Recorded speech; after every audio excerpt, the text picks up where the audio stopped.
In section 6.4, we're talking about trigonometric functions of any angle. And you have already worked through the angles in a unit circle, so now we're gonna reference that a couple of times and also talk a little bit about the unit circle in this video. So we're going to be evaluating trigonometric functions of any angle. We're going to use reference angles to evaluate trig functions also.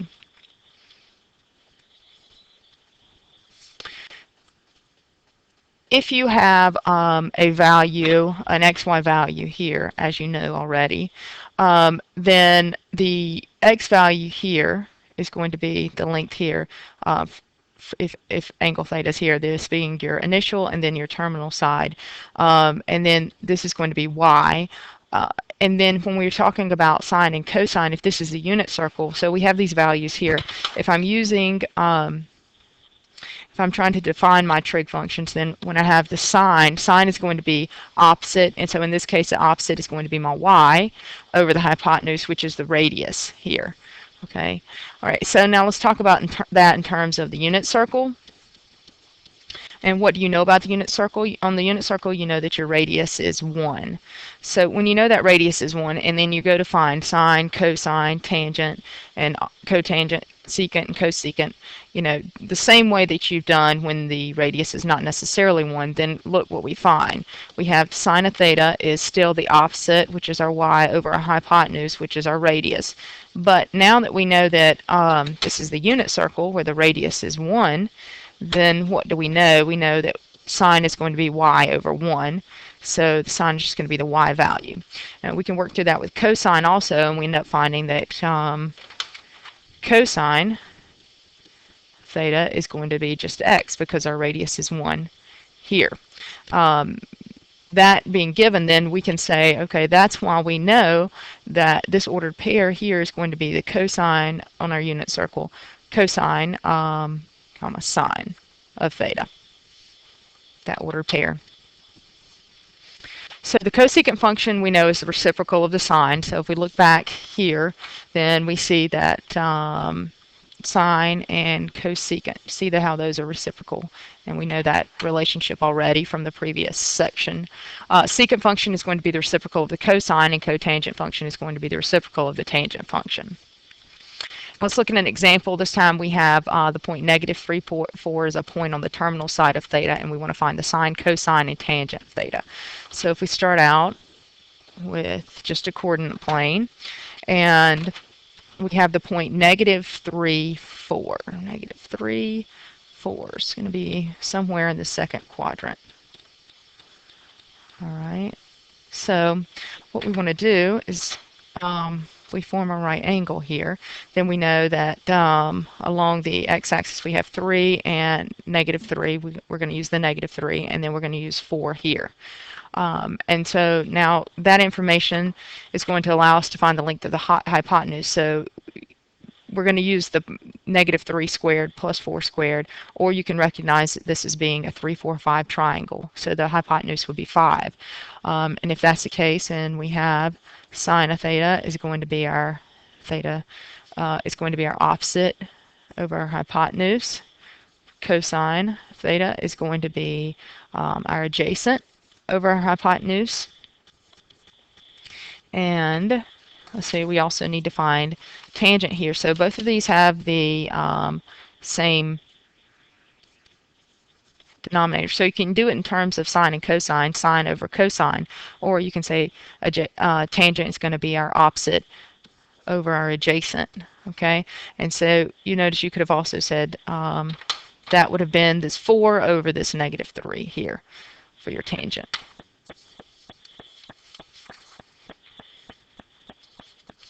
And now in the second example, we've got the point 2,5 is a point on the terminal side of theta, and we want to find, again, the sine, the cosine, and the tangent of theta. So again, we're going to start out with our coordinate plane. This time, the point 2,5 is going to lie within our first quadrant. Okay, we use that to make a perpendicular. And our x value is 2, our y value is 5. And so this time we're going to have to do a little work to find the hypotenuse. So we've got 2 squared plus 5 squared is equal to our radius squared. And so And that's going to be 4 plus 25 is equal to the radius squared. And so then the radius is plus or minus the square root of 29. So we're going to use root 29 in this case. Right? And so now that we have that, and we're not going to rationalize these this time, we're just going to leave them in the form, the original form. So opposite over hypotenuse is going to give us 5 over root 29 this time. Of course, we could rationalize that by multiplying by root 29 over root 29. Cosine of theta is going to be giving us adjacent. And so we got to remember that theta is here, adjacent over the hypotenuse. And then our tangent is going to be 5 over 2, opposite over adjacent. So let's look quickly at the signs within each quadrant. So since what we have is cosine, sine. So when we are in quadrant 1, everything's going to be positive, sine, cosine, and tangent, because in that case, the x and the y are both positive. Okay, so this is your x, this is your y. And then in the second quadrant, we've got sine is positive, so sine is our y value, so we know the y values are positive in the second quadrant. Cosine is negative, and then tangent, since tangent is sine divided by cosine, which it would be a positive divided by a negative, tangent is going to be negative. In our third quadrant, x and y are both negative, so that means sine and cosine are both negative, and then sine over cosine would produce a positive, and that makes tangent positive in this case. And then in our fourth quadrant, we've got sine is negative, it's our y value is negative there. Our cosine is positive, which is our x value, and of course a positive or a negative divided by a positive is going to give us a negative, and so tangent is negative in that fourth quadrant. All right, on this example, we're going to state whether each value is positive or negative or 0. So basically, it's just using that last slide that we have. So let's look at those together. All right, so the cosine is 75 degrees. So when you're doing A, you might want to think about, okay, well, 75 is going to lie in the first quadrant. And so in the first quadrant, what do we know? That sine and cosine are both going to be positive. So in this case, this one's positive. In the second one, when we're doing B, you've got the cosine of 3 pi. So 3 pi, we know one revolution is 2 pi, so 3 pi is actually going to be 3 pi is actually going to land back here. So what we're talking about is the negative x-axis. And for the negative x-axis, what we're going to have is, we're looking at sine is going to be 0. Okay? And then, so for the next one, we've got cosine of 5 pi. So cosine of 5 pi is actually going to end up landing in the same place as B. Okay, it's the same angle because it's just an additional revolution around. If you were to add 2 pi to the 3 pi, we would get 5 pi. But what is the cosine in that case? The cosine in that case is going to be negative. And then the sine of negative 3 pi. So when we're doing D, the cosine of negative 3 pi. So what we're doing is we're making a negative, and we go 1 pi, and 3 pi is going to end up back in that same place. So what we have here is we have a sign that is again 0.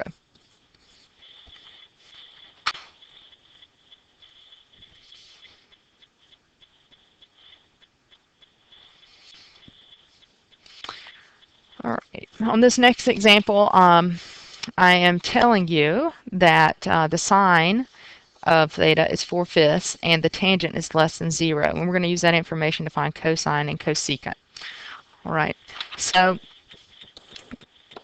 the information that I've given you is enough to figure out which quadrant we're in. So you know that the sine is positive. So if the sine is positive, that means it's in the first or the second quadrant. If the tangent is less than 0, then that means that cosine has to be negative. So that means that we're going to fall within our second quadrant. We're going to be here and not here. So we have this angle right here, and the sine is 4/5, so we could say that's opposite over the hypotenuse. So when we draw our triangle, our hypotenuse is 5. Here we have theta. Our opposite is 4. And we are left finding out what our adjacent is, or our x value. So hopefully you can recognize that as being a 3, 4, 5 triangle, so we don't have to do the work. And now if we want to find cosine of theta, and that's going to be a negative. Cosine is going to be adjacent, which over the hypotenuse. So we have negative 3/5. And then we are looking for cosecant, and cosecant we know is just going to be the reciprocal of our sine, so that's going to give us 5/4.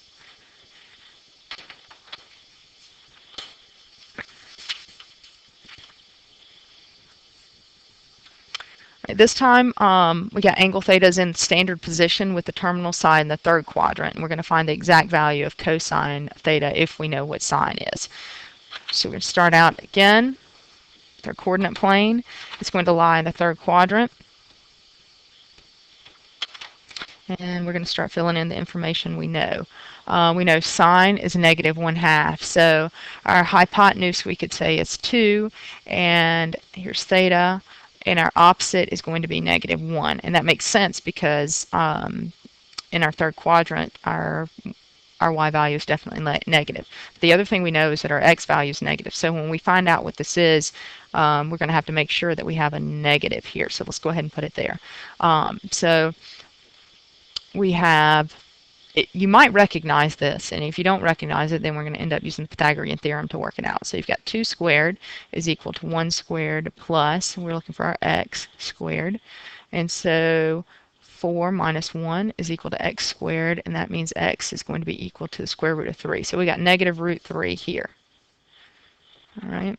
So once we figure out what that is, and we can say that the cosine theta is going to be our adjacent, which is negative root 3, over our hypotenuse, which is 2. Okay, and hopefully you recognize that from your unit circle.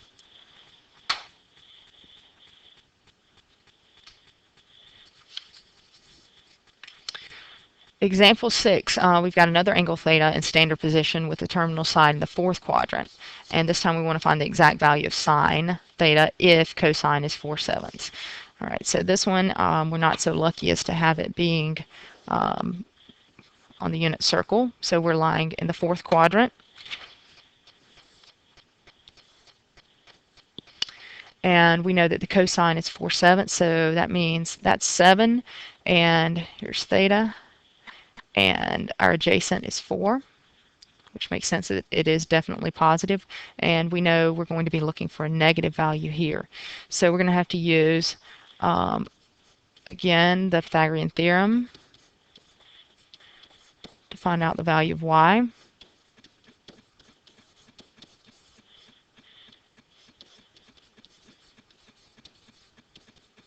And this time we get a negative root 33. Okay. And once we have that, then we can say that the sine is going to be our opposite over our hypotenuse. Now we're going to talk a little bit about reference angles.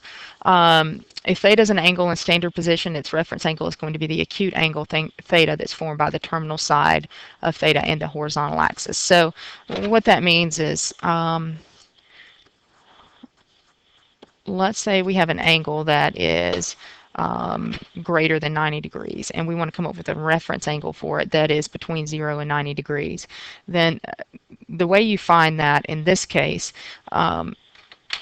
is it says that you're going to use the acute angle formed by theta and then the terminal side, okay, and the horizontal axis, okay? So the blue line here is our terminal side. So the acute angle formed between that blue and the horizontal x-axis is going to be this angle here. All right, and so that's our reference angle. And there are different ways to find it depending on which quadrant that lies in. In this case, since it lies in the second quadrant, all we need to do is say 180 minus actually theta wouldn't be here, minus our theta to find out what that acute angle is. If it's in radians, then we're going to use, this is pi minus theta. And so let's look at a couple of examples here. This tells you what to do in each case. So in the first case we have, it is between 0 and 90 degrees. In the second case, that's exactly what we looked at. So we're looking for the red part here. So we would say 180 minus theta. When it lies in the third quadrant, we're looking for this. So what we would do is we would take theta and we would subtract 180 from that one. And basically what that does is it gets rid of this piece here, leaving us just with that acute angle. And then in the last one, what we would do is we would take 360 and subtract theta when it's in the fourth quadrant. So here we're going to find a reference angle for each one of these. The 213 degree angle, so on A, the 213 degree angle, if we look at these, let's look at the two slides together.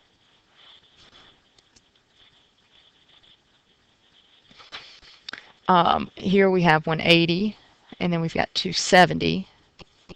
Okay, so if we think about where that's going to lie, then we have it somewhere in here. Let's do that in a different color. Somewhere in here. So that means what we need to do in this case is we need to say our 213 minus our 180. And then we're going to get a reference angle of 33 degrees. Okay, so that's for A. And then for B, we've got theta is 1.7. So 1.7, if you look at pi over 2, is about 1.5. So it's between pi over 2 and pi, which means it's going to fall in our second quadrant. So we're looking at something like this, and if that's the case, then we need to say 180. But this one is, you can tell that this one is it's not labeled as degrees, so it's labeled in radians. So we're going to work with this one in radians. To find the reference angle, we're doing pi minus 1.7, and we can leave it as pi minus 1.7. That's fine. And the next one, C, we've got 144 degrees, so this time we're working in degrees. That's less than 180, but greater than 90. So again, we're falling in the second quadrant. So since we're falling in the second quadrant, we're using the 180 minus the 144. Which gives us 36 degrees as our reference angle.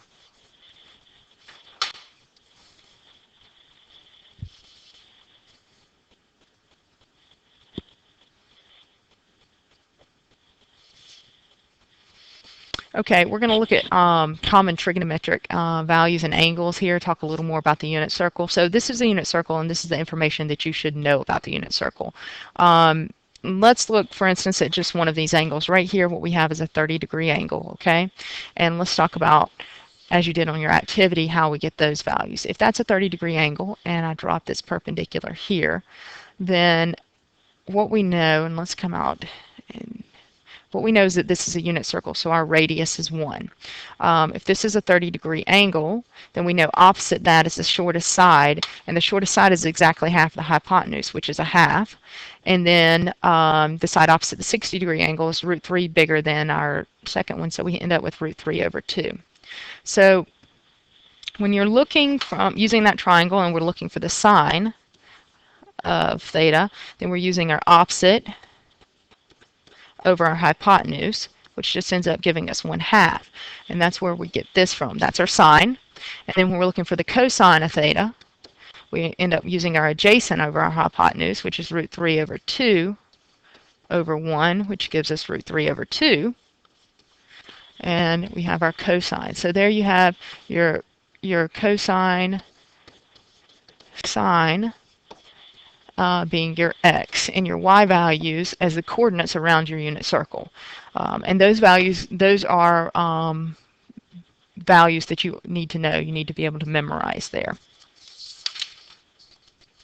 So now you can use your unit circle to help you find answers quickly. Okay, so let's look at two slides together again. So if we're asking to find sine, cosine, and tangent for each value, and let's say the first value I give you is 150 degrees. Okay, so if you have your unit circle memorized, then you go and you find your 150-degree angle, and you notice it's here. So from there, you notice that you should be able to quickly find your sine of theta is 1/2, and your cosine of theta is root 3 over 2, negative root 3 over 2. And then your tangent, of course, is going to be your sine over your cosine. So that's not, but you should quickly be able to figure that out. So your sine is going to be 1 over negative root 3. And if you rationalize that by multiplying by root 3 over 3, you're going to end up with root 3 over negative 3, or negative root 3 over 3 there. Okay, so there's an example of how you should be able to use your unit circle. And on this next example, we're asking to determine the values of theta for which the sine is equal to 1/2 just by looking at the unit circle. And we want theta being between 0 and 2 pi, which means I want my answer in radians. So we want sine to be 1/2. So let's quickly go back to that slide with the unit circle. We want sine to be 1/2. So sine is the same as our y value. So we know our sine is going to be positive. So that's going to be here, and then it's also going to be here. So the answer to that question is that pi over 6, okay, and 5 pi over 6. And you see those, that's a 5 pi over 6, and that's a pi over 6.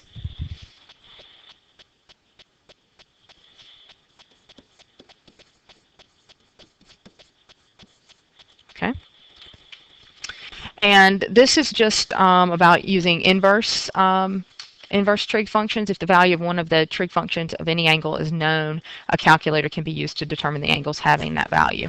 So if we're looking at this right here, find the values of theta where theta lies between 0 and 360 degrees, and we want to do it to the nearest tenth of a degree. So you notice here that we're working in degrees. So you want to make sure that your calculator is set in degree mode. Okay, and let's say that I give you cosine of theta is equal to 0.9266. Okay, then the first thing you're going to do is you're going to use to go to your calculator and make sure you are in degree mode. Okay, so turn on my calculator.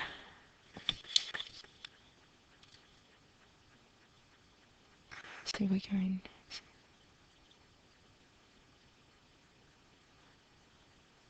All right, so I'm going to mode, and you notice that here I am in degree mode, so that's good.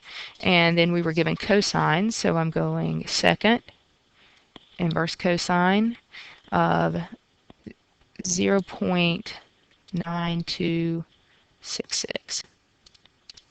And that gives me theta is about 22 degrees, basically. All right. And now let's look at another example where theta is between 0 and 2 pi.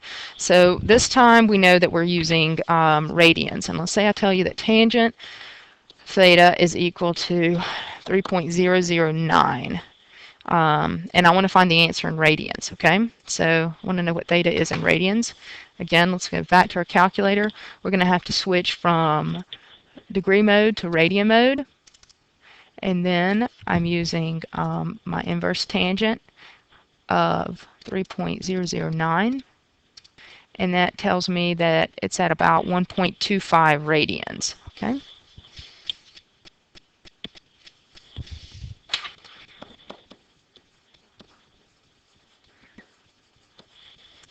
All right. And that's all I have for section 6.4 today.